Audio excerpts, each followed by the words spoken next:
If you're at home, would you please now mute your microphones so we can begin the service?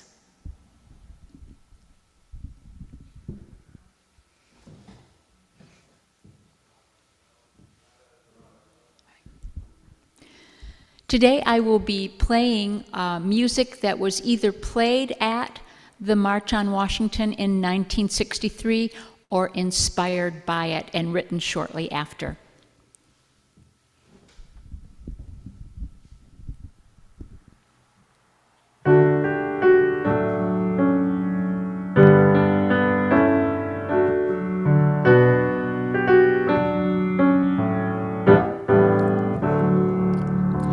People get ready, there's a train a-comin'. You don't need no baggage, you just get on board.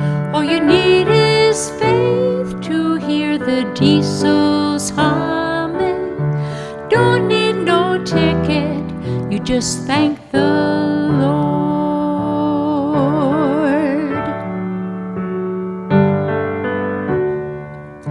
People get ready, there's a train to Jordan, picking up passengers from coast to coast. Faith is key to open doors and board them. There's hope for all among the loved the most.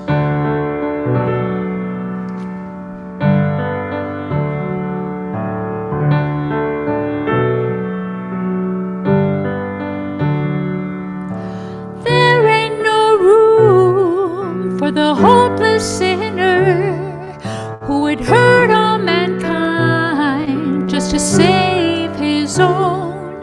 Have pity on those whose choices grow thinner, so there's no hiding place from the kingdom's home.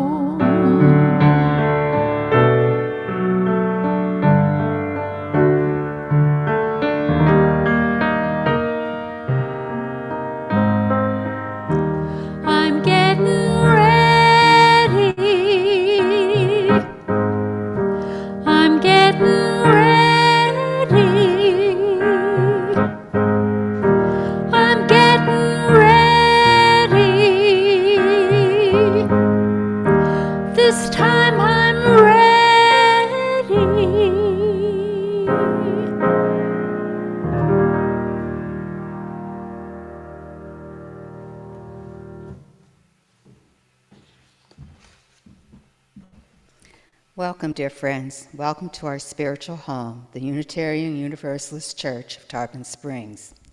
Our church is located here in the heart of the walkable Tarpon Springs Historic District and is known as the home of the Innes paintings. My name is Jean Nelson, and I am serving as worship associate today. We are a church of many welcomes, and we offer a warm welcome to all of you who have joined us. This is a liberal community for all ages, promoting spiritual growth, social justice, and the arts. As such, ours is an active church, and everyone is invited to participate in any of our activities, whether you are a member or not. To learn more about events, our church calendar is on the website, uutarpon.org.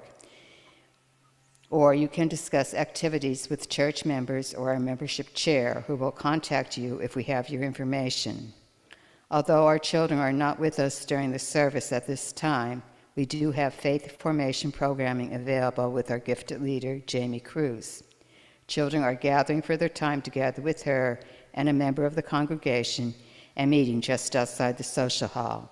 If you'd like more information about our programming, please contact Reverend Kristina or see Jami after services.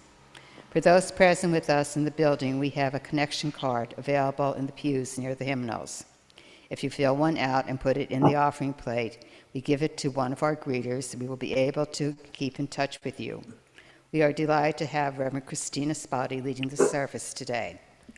Music is provided by our music director, Bonnie Whitehurst. Bonnie will be singing throughout the service, and you're welcome to sing along wearing masks to the songs and the hymns. Again, welcome.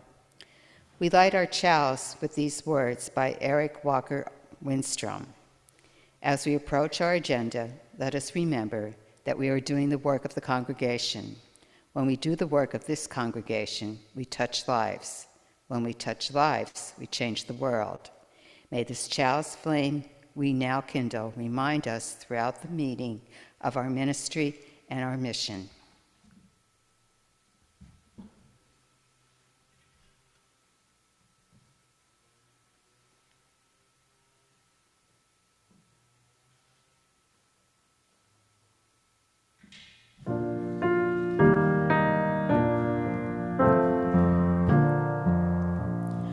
We shall overcome. We shall overcome. We shall overcome someday. Oh, deep in my heart, I do believe we shall overcome someday.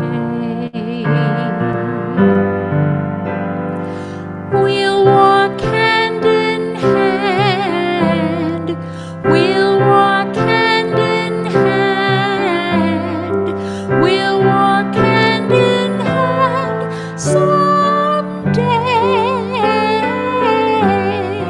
Oh, deep in my heart, I do believe we'll walk hand in hand someday.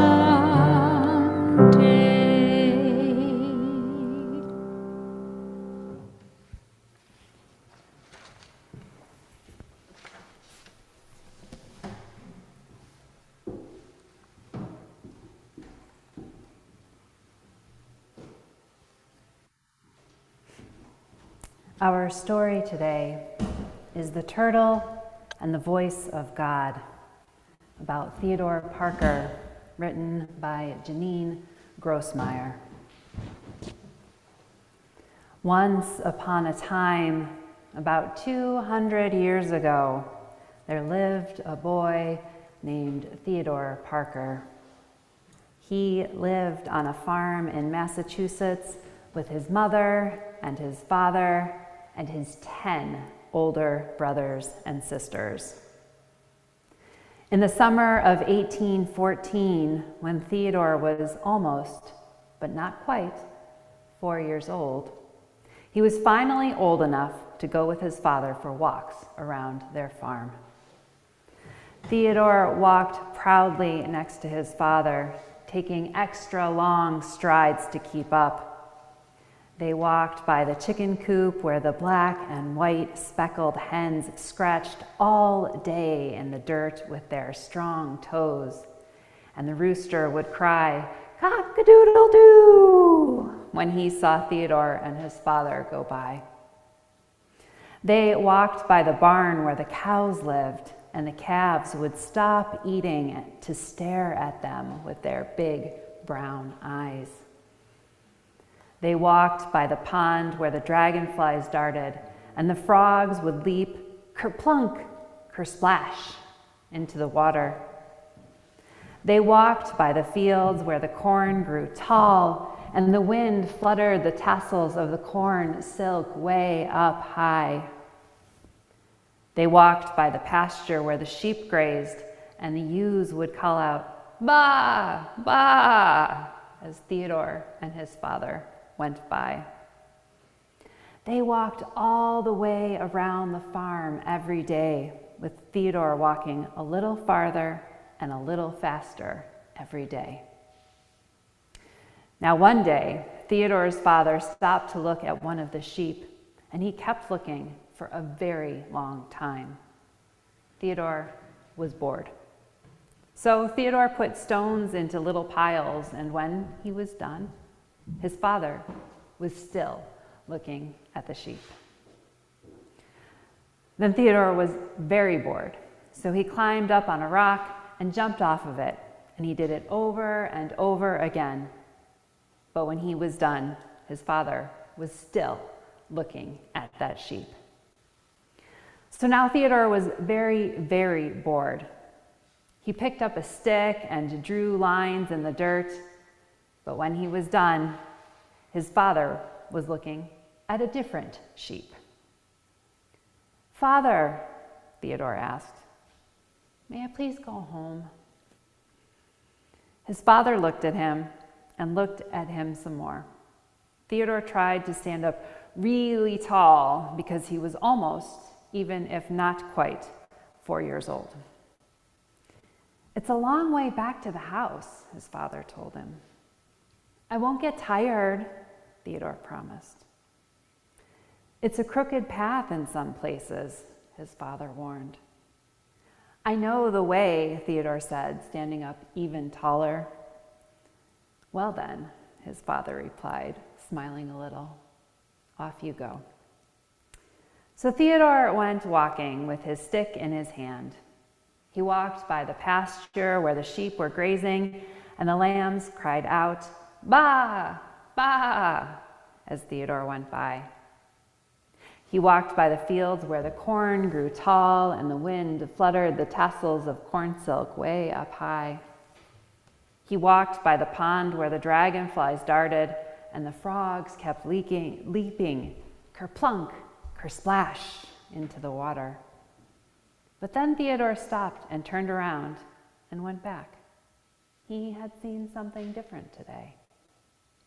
There, on a rock at the edge of the pond, lay a little striped turtle, enjoying the sunshine and the fine summer day. Theodore crept closer and closer with his stick lifted high in his hand. He had seen other boys hit animals, squirrels and lizards and birds. Theodore had always been too little or too slow to hit anything, but this turtle was too slow to get away. Theodore lifted the stick as high as he could, and he started to swing.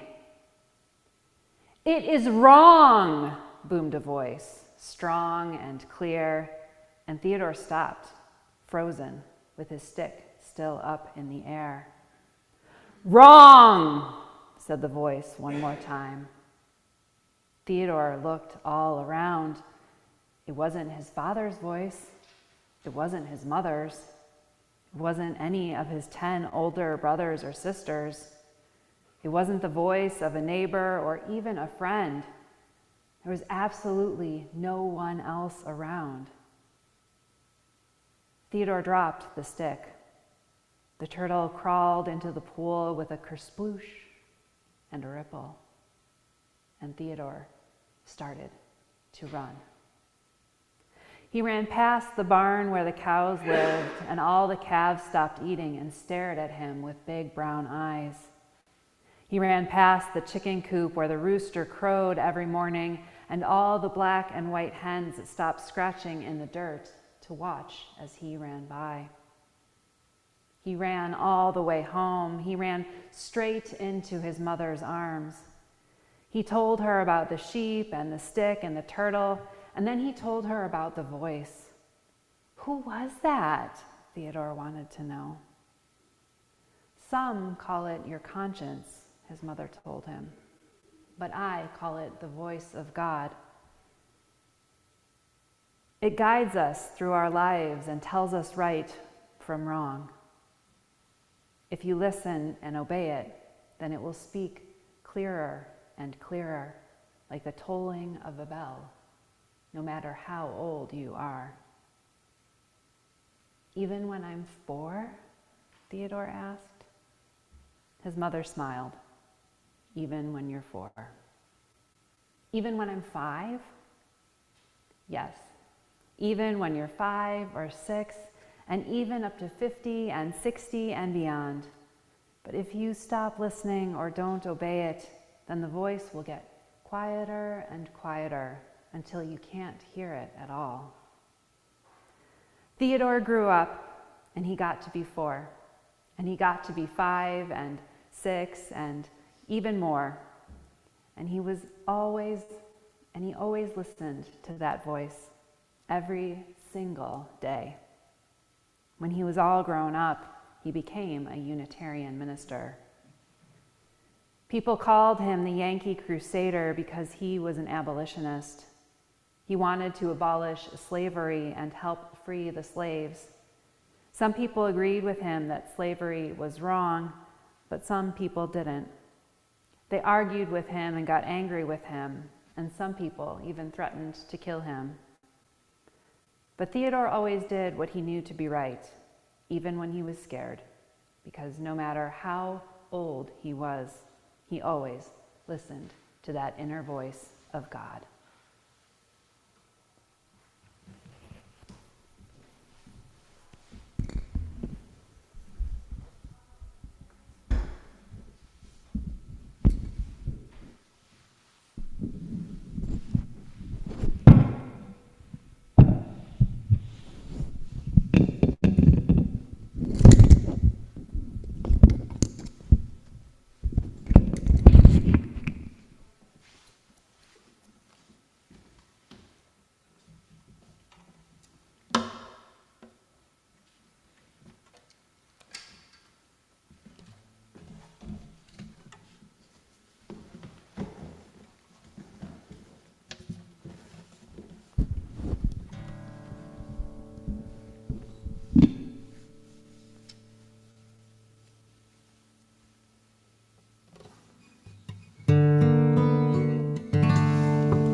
There is no freedom, the wise men said. Let justice roll down, when the poor cry out for shelter and bread. Let justice roll down like a mighty stream. Oh, children, don't you get weary, walk together, believe in the dream. When the way gets rough, we'll make a new way. Let justice roll down like a mighty stream. When brutality threatens our daughters and sons, let peace roll down. May our voices rise up above the guns. Let peace roll down like a mighty stream. Oh, children, don't you get weary, walk together, believe in the dream. When the way gets rough, we'll make a new way. Let justice roll down like a mighty stream. Step by step, one by one, let justice roll down, They can kill the prophet, but the dream lives on. Let justice roll down like a mighty stream. Oh, children, don't you get weary, walk together, believe in the dream. When the way gets rough, we'll make a new way. Let justice roll down like a mighty stream. Let justice roll down like a mighty stream.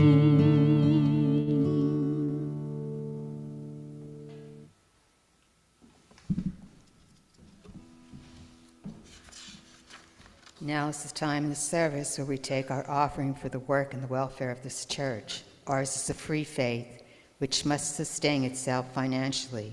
Please go to our website, uutarpon.org, and click the donate button, or you may mail your offering to the church at 57 Reed Street, Tarpon Springs, Florida, 34689. For those of you with us in person, we ask that you place your offering in the offering plates. This is a song that has so many verses, and I'm going to sing you some of the more traditional verses of it. Keep your eye on the prize. Paul and Silas, bound in jail, had no money for their bail. Keep your eyes on the prize, hold on. Paul and Silas thought they was lost. Dungeon shook and the chains fell off. Keep your eyes on the prize, hold on. Hold on.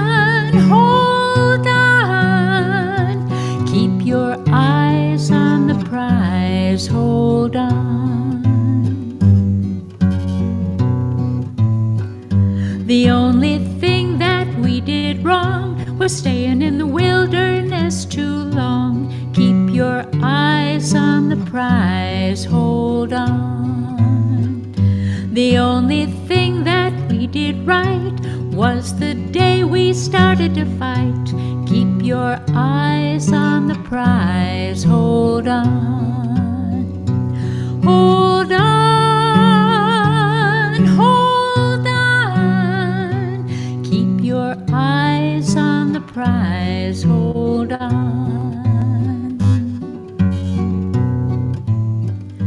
Freedom's name is mighty sweet. One day soon we're gonna meet. Keep your eyes on the prize, hold on.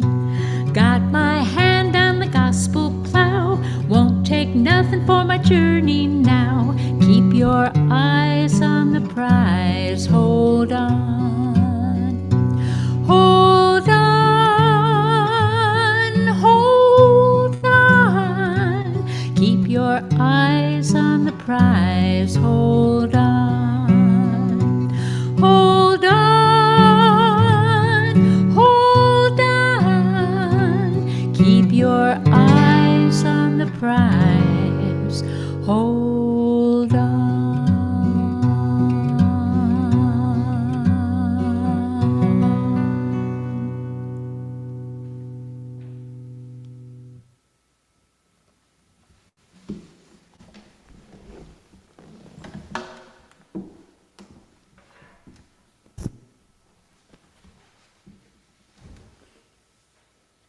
Before I get started with today's readings, I wanted to take a moment to acknowledge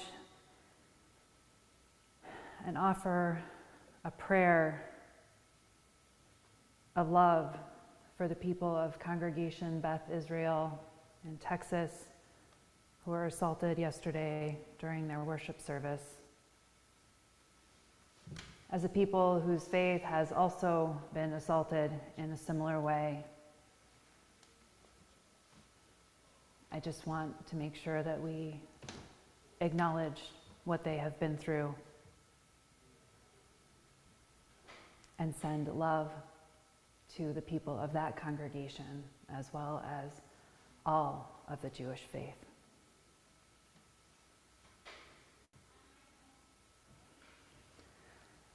Our readings today.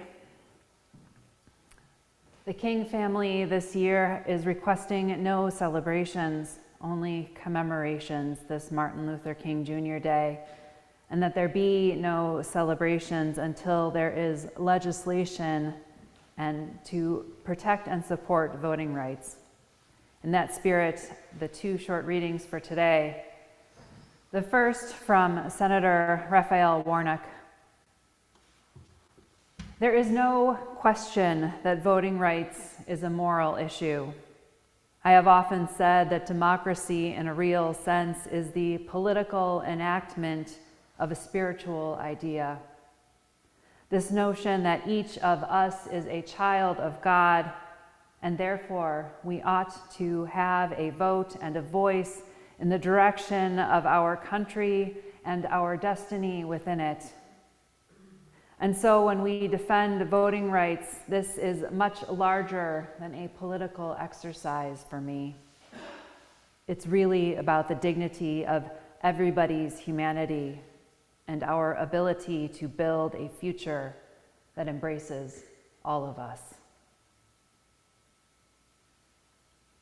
And the second reading from the recently deceased Archbishop Desmond Tutu. In an On Being interview, he was asked by journalist Krista Tippett what it was like to vote for the first time at the age of 63. He replied, "How do you describe falling in love? I mean, people asked then when we voted for the first time. It was an incredible experience. For you, going to the ballot box is really a political act. For us, it was a religious act. It was a spiritual experience because you walked into the polling booth one person with all of the history of oppression and injustice and all the baggage that we were carrying. And you walk and you make your mark and you put the ballot into the box and you emerge on the other side. And you are a different person. You are transfigured. Now you actually count in your own country. Hey, I mean, it really was a Cloud9 experience. We were transformed from ciphers into persons.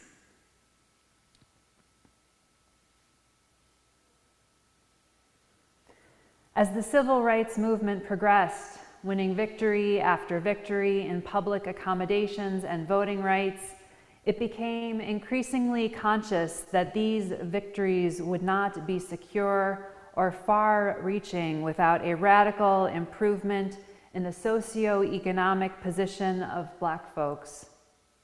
And so the movement reached out of the South into the urban centers of the North and the West. It moved from public accommodations to employment, welfare, housing, education, to find a host of problems the nation had let fester for a generation.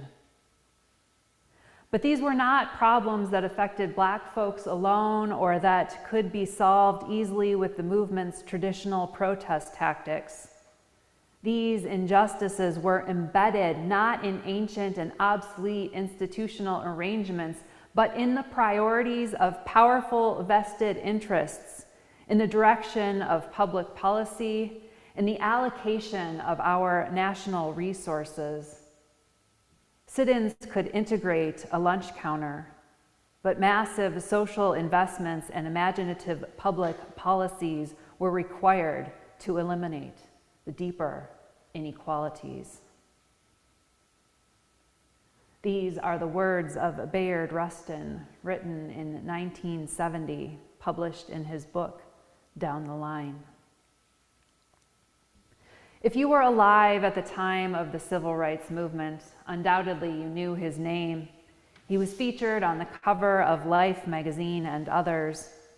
He was in almost every picture, especially of the stage of the 1963 March on Washington for Jobs and Freedom, the march where the Reverend Dr. Martin Luther King Jr. delivered his "I Have a Dream" speech.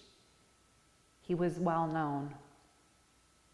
Rustin was a brilliant strategist and organizer and was the one who made the march the largest, most audacious, and most remarkable of its kind held to date. Audacious and remarkable as no one had attempted such a mark in American history at that time. And he made it happen in 2 months, without the benefit of the many social means of communications we have now. There's a story that on that August morning, recounted by civil rights leader Rachel Horowitz, who said, "It was 5:30 in the morning. It's gray, it's muggy. People are setting up. There's nobody there for the march except for some reporters. And they start annoying Bayard and pestering him. Where are the people? Where are the people?" Bayard very elegantly took a piece of paper out of his pocket and looked at it, took out a pocket watch that he used, looked at both and said, "It's all coming according to schedule." And he put it away. The reporters went away and I asked, "What were you looking at?" He said, "A blank piece of paper." Sure enough, eventually around 8:30 or 9, the trains were pulling in and people were coming up and singing and the buses came. There was always that moment, though, of we know the buses are chartered, but will they really come? It was a real question that no one that morning felt sure of. Despite the truly enormous amount of work that Rustin did to organize the march, no one knew what to expect. demonstrated by the fact that Rustin himself had estimated about 100,000 people would show up when the actual turnout was probably more like 250,000. Rustin was born in 1912 in southeast Pennsylvania, a bit outside of Philadelphia. He was raised by supportive parents who he found out later were actually his grandparents. The young woman he had believed to be his older sister was, in fact, his mother. Even when Rustin told his mother that he preferred the company of young men to young women, his parents loved and supported him. Rustin was deeply influenced by the Quaker faith of his mother. He was especially drawn to the idea of one human family, with all members being equal, and to their unwavering commitment to peace. It was these two elements of his faith that he carried with him throughout his life's work, and he centered with intention. He was a primary influence in bringing nonviolent resistance to the United States, and specifically to the civil rights movement. Before he was 30 and upon the United States' entry into World War II, Rustin was protesting segregation in the armed forces and working with the American Friends Service Committee to protect the property of Japanese Americans who were interned. In 1944, he was jailed for his conscientious objection to the draft. There, he organized protests of the segregation in the dining hall. After the war, he participated in the journey of reconciliation across a handful of southern states to protest illegal segregation in interstate travel. He was arrested multiple times during this trip, even being sentenced to a chain gang at one point. He surveyed other chain gang members, and after his 22 days of service, he wrote a 5-piece series that was published in the New York Post and was a significant factor in the abolition of chain gangs. The journey of reconciliation became the model for the later Freedom Rides.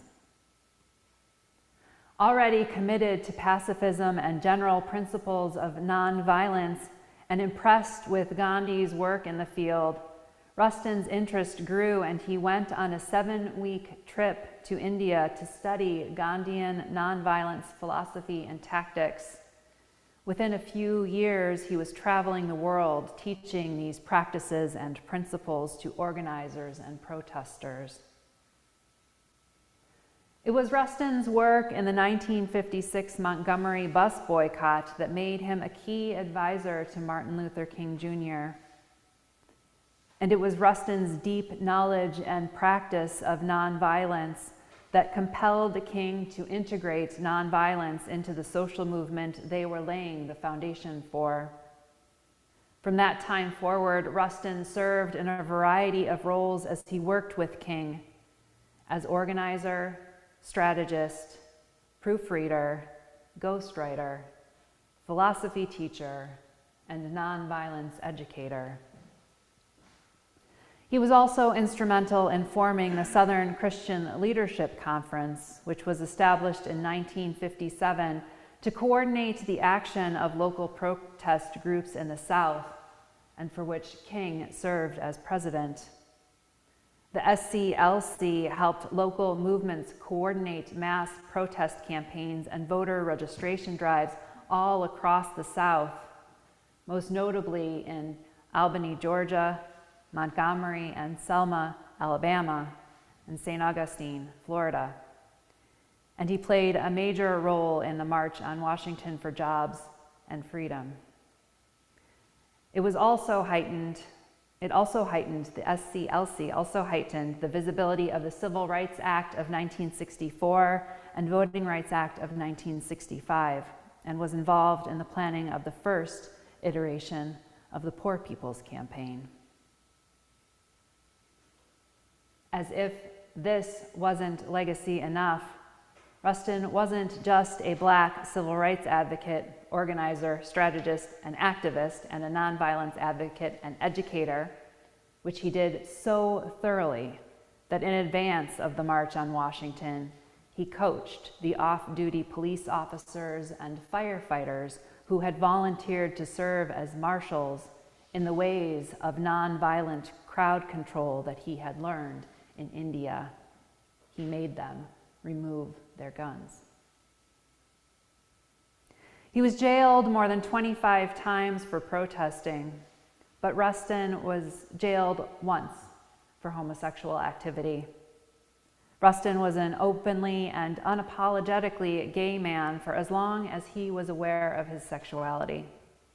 Having shared with his mother in his youth that he preferred the company of young men to that of young women, she was at least tolerant, if not accepting, and did not object, but supported him. Although his sexuality brazened him with a large and permanent target on his back, he refused to be quieted or ashamed. He wasn't loud about it. It was just a part of who he was, not unlike his Blackness, but it also wasn't part of his identity that he advocated change for. After his arrest, he knew that he would need to sublimate, in his words, his sexuality if I am to live with myself and in this world longer. He later reflected that it was an absolute necessity for me to declare homosexuality, because if I didn't, I was a part of the prejudice. I was aiding and abetting the prejudice that was a part of the effort to destroy me. He also knew that trying to hide who he was would only have the potential to cause harm in the movement later. And it was his sexuality that impacted to the largest degree his work over the years. Some elders, including King, pushed him away at times when other leaders threatened to name King as one of Rustin's lovers, and when critics and opponents drew pointed attention to this part of Rustin's identity and history. Rustin had briefly been affiliated with the Communist Party and was a lifelong troublemaker for justice, but his homosexuality, his being gay, was the most consistent contention he faced. As a Quaker, and maybe just who he was as a person, Rustin was perfectly content to be a behind-the-scenes manager and let others be in the limelight. But it was also his being a gay man, and an uncloseted one at that has caused him to be dropped from the short list of the greats that we associate with the civil rights movement. He hasn't been taught well for subsequent generations, who mostly have never heard of him. In the 1970s, broader U.S. culture began to become perhaps tolerant of gays and lesbians. Certainly not as a universal statement, but enough that gay and lesbian rights and issues started to surface in a way that they hadn't before. And Rustin was ready and probably grateful to have that opportunity in his lifetime. Advancing gay and lesbian rights became the last great labor of his life. He had continued working for racial equality, as well as worker rights and nonviolence advocacy, but his attention was focused more toward gay rights as that became a viable and acceptable cause. Rustin began encouraging others in the gay community to come out of the closet. He also worked to bring the AIDS crisis to the attention of the NAACP, observing that gays and lesbians were the new barometer of human rights in a way that Black folks had once been. Taking up this cause was no less personal for Rustin than civil rights had been earlier in his life. Rustin's incredible and unceasing devotion to advancing the civil rights movement prevented him, one might assume, from being able to properly support an intimate, long-term relationship. He had but two long-term partners in his life, one when he was younger and the other in what would become the last part of his life. Rustin and Walter Nagel were partners for about 10 years, and in the early 1980s, only really had one way to protect each other's rights, and that was for Rustin to legally adopt Nagel, in his 30s at the time, as his son. It was not an uncommon practice at the time, as gay and lesbian folks really had no other ways to legalize their relationships and ensure the protections that come from that formalization. Nagel's mother had to disown him as her son for this to take place, and a social worker had to come out to review the home and make sure that it was an acceptable one. This was an act of love, and even though it was the way things were done at the time, it's not difficult to see the injustice and pain of it. This undoubtedly propelled Rustin's deepened work in this area. Rustin was not a man without faults, as none of us are people without faults, but he lived his life with about as much intention and commitment as a person can.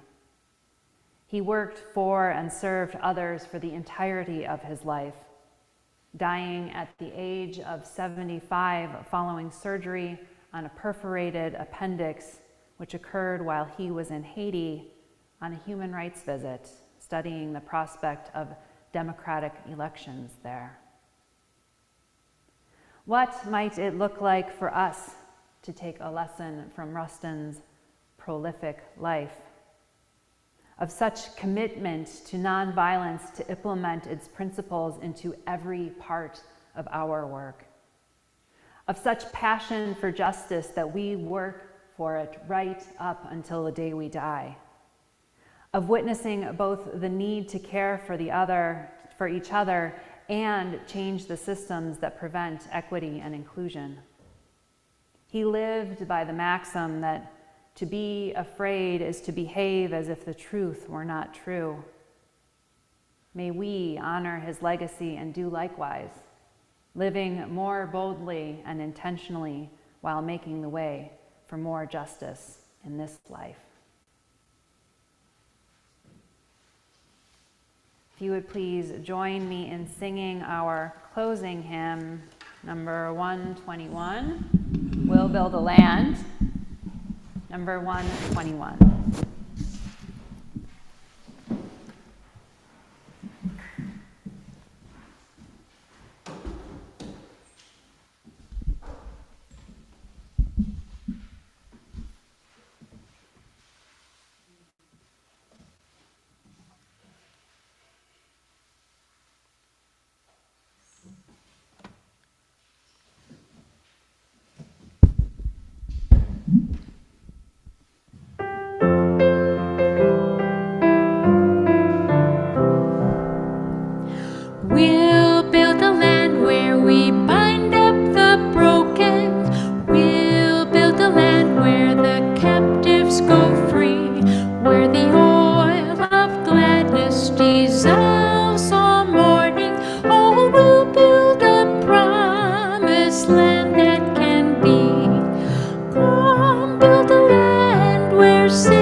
And from here, we will move directly into Spirit of Life.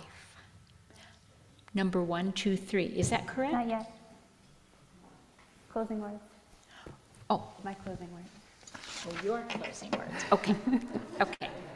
Close Closing the words. words of my services always with these words from Jean Harrison Newyer, who has written in The Gift of Faith. In the lore of ancient China, there's a story of a philosopher who was asked, "Where is the road called hope?" He replied, "It does not exist, but as people move forward upon it, it comes into being." I invite you always to continue moving forward on this path, this journey, this road called hope, making the way for more justice in this world together with me. And now we will sing our song, Spirit of Life, number 123.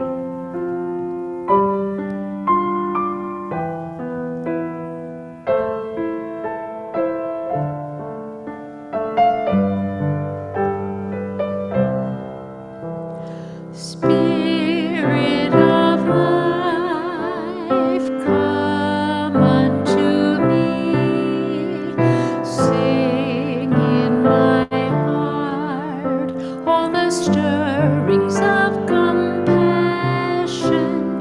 Blow in the wind, rise in the sea, move in the hand, giving life the shape of justice.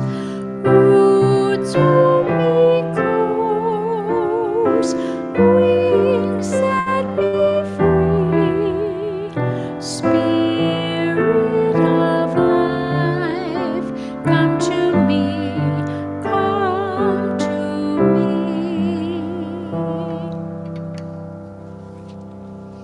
I knew there were two pieces of music that came together, and that's the Spirit of Life and the postlude.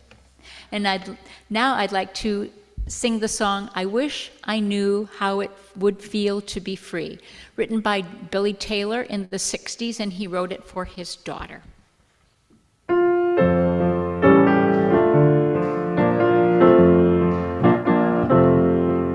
I wish I knew how it would feel to be free. I wish I could break all these chains holding me. I wish I could say all these things I should say them loud, say them clear, for the whole world to hear.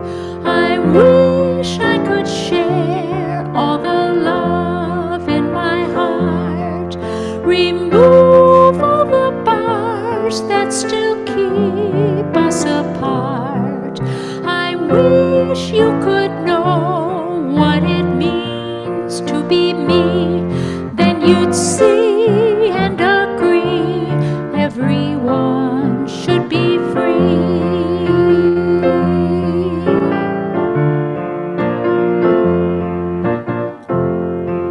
I wish I could be like a bird in the sky. How sweet it would be if I found I could fly. I'd soar to the sun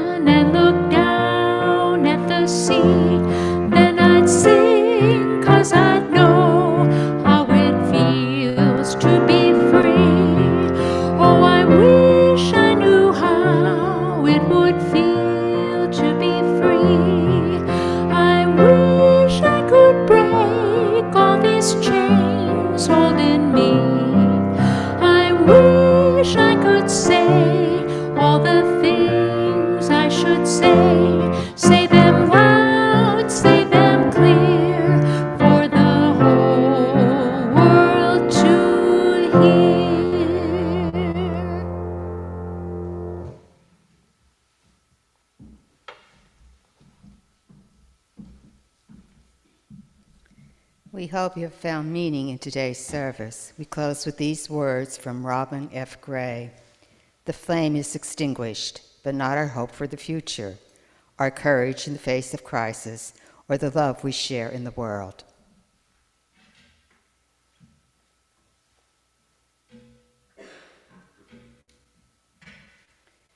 The Social Justice Council mini-forum date has been changed to today. The council will be showing a video clip of an interview with the retired NFL player Jim Brown. Brown outlines why, as much as he admired Martin Luther King, he takes issue with King's Code of Nonviolence. Join us for a spiritual discussion